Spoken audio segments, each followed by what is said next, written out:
Salut, petite vidéo aujourd'hui où nous allons parler de quelque chose qui va être essentiel si vous voulez garder la santé, que ça soit en temps normal ou en période, je veux dire, de stress, en période de difficulté, voire en cas d'effondrement, c'est la préparation physique. Donc ultra important, trop souvent négligé, trop souvent on n'en parle pas ou pas assez dans les livres, dans les bouquins, dans les podcasts et autres. Pourtant, c'est quelque chose de super important. Alors, je suis un bon pratiquant, mais je suis pas un expert, hein, donc je ne vais pas me permettre de vous donner certains conseils beaucoup trop poussés. Je vais vraiment vous parler des bases et très certainement pour les débutants. La première chose à faire, bon, si tu es jeune, que tu es en bonne santé, etc., tu peux éventuellement zapper cette partie-ci, mais bon, si ça fait plus de 10 ans que tu n'as plus vraiment fait d'activité physique, moi je te conseille très fortement avant de commencer à vouloir te réentraîner, c'est pas faire un petit tour chez ton médecin. Voir si ton corps en est encore capable, jusqu'où tu vas pouvoir pousser, si tu n'as pas de problème de santé sous-jacent qui pourrait rendre cette pratique sportive, cet entraînement, cette préparation physique dangereuse pour toi. Donc commence déjà, si tu n'es plus pratiquant, si tu n'as vraiment plus, si tu as connu que le sofa depuis des années, passe chez le médecin avant, ça pourrait éviter des gros soucis. Ensuite, faites ça pas pour la performance. Non. Ici, on est bien sur une chaîne de gens qui parlent de la préparation individuelle à comment vivre correctement, je dirais en temps normal, comment vivre correctement en situation peut-être un peu plus tendue, et que si maintenant tout se pète la gueule, comment s'en sortir quand même un minimum. Vous n'êtes pas là pour gagner les Jeux Olympiques, hein. Et puis vous n'aurez pas forcément toujours beaucoup de temps à pratiquer votre sport. Et finalement, il y aura beaucoup d'autres activités, le jardinage, la construction, n'importe quoi, qui va déjà vous occuper physiquement. Mais par pitié, faites ça step by step. Ne pensez pas, parce que vous venez de vous mettre au vélo, que vous allez pouvoir enfiler 50 km comme ça. Pensez pas que vous allez pouvoir courir un semi-marathon alors que ça fait 2 semaines que vous courez. Pensez pas que vous allez commencer à lever des charges importantes à la gym si ça fait trop longtemps que vous ne l'avez pas fait. Euh, voilà, c'est la meilleure façon de se blesser, c'est vouloir aller trop vite. Apprenez à marcher avant de vouloir courir. Et puis, il n'y a aucun intérêt à aller chercher la performance. Le but, c'est avoir une bonne condition physique, être en bonne santé et être capable de certains aspects de la préparation physique, que vous ne soyez pas essoufflé à la première bagarre que vous allez devoir subir, que vous puissiez porter éventuellement quelqu'un pour l'évacuer d'une maison en feu. Voilà, euh, on n'est pas là encore une fois dans la recherche de la performance pure et dure. Le côté esthétique, alors oui, bon, il peut y avoir un certain intérêt à paraître en bonne santé, notamment dans le cas de tout ce qui est agression, dans tout ce qui est violence interpersonnelle. Mais est-ce que vous allez vraiment gagner grand-chose à avoir un corps sculpté comme Schwarzenegger? Dans le cadre de la préparation, je ne pense pas. Et pour côtoyer un tout petit peu cet environnement-là, je peux vous assurer que les gens qui sont souvent les plus difficiles, ou en tout cas les plus regardants sur leur physique, sont bien souvent les gens qui ont un besoin viscéral de se rassurer et qui mentalement sont de vraies cracottes. Donc, dans le cadre de la préparation, faites ça step by step. Le but est certainement pas de se blesser. Si vous commencez, faites-vous aider. Voilà, vous voulez commencer à courir, bah, allez dans un magasin de sport avec un copain qui a déjà l'habitude de faire ça pour choisir une bonne paire de baskets. Travaillez avec du bon matériel, encore une fois, le but est de s'entraîner, d'optimiser votre condition physique, mais très certainement pas de se blesser. Courir avec vos chaussures de ville, c'est la meilleure façon de niquer vos genoux, je sais de quoi je parle.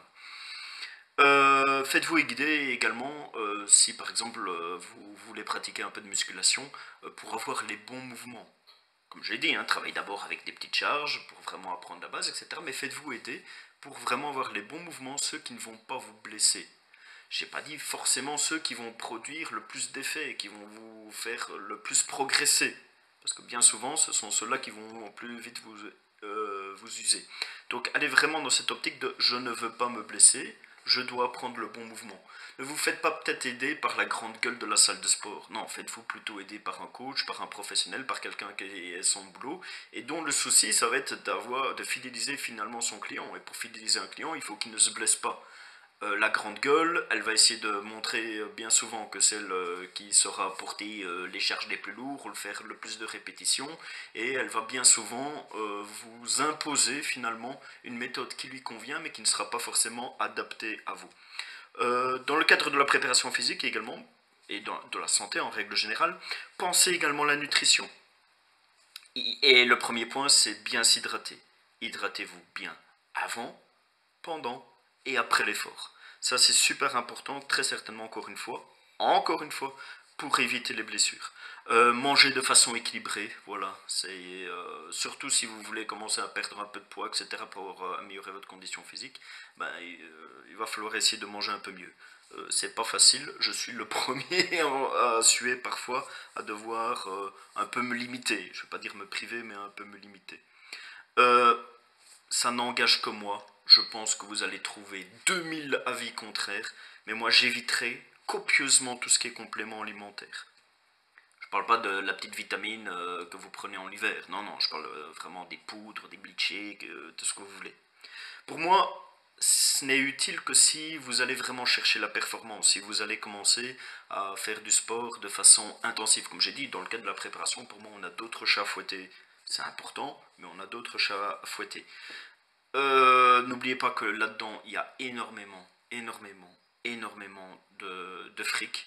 Donc il y a énormément de publicité, il y a tout qui va vous pousser à ça, on va vous faire croire.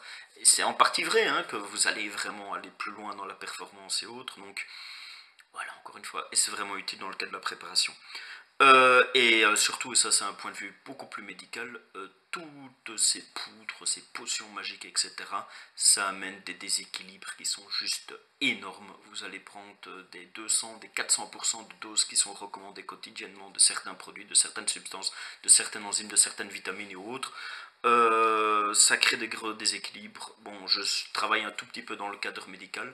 Vous serez étonné le nombre de jeunes en bonne santé, 25 ans, bien musclés, bonnes conditions physiques, etc., qu'on va ramasser ou qu'on va réanimer dans les salles de sport.